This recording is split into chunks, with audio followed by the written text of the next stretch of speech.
How to talk to Onnet in Grow a Garden on Roblox. Hey there, welcome back to our channel. So today in this video, we're going to talk about interacting with Onnet in Grow a Garden on Roblox. So in order to interact with Onnet, you need to follow the simple steps. First of all, you need to go ahead and find Onnet. He is located in the center of the map. Now collect the pollinated crops. During the hourly bee swarm events, bees will pollinate your crops, so harvest these pollinated crops and use the compressor. Take your pollinated crops to the compressor, which is next to Onnet, then press E to interact with it and submit your crops.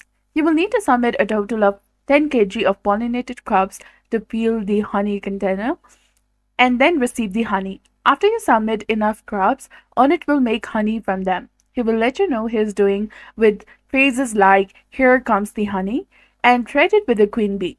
Use the honey you collected to trade with the queen bee for items like seed packs, cosmetics, and bee eggs. So that's all there is to it. I hope you found this video helpful. If you did, please like, share, and subscribe.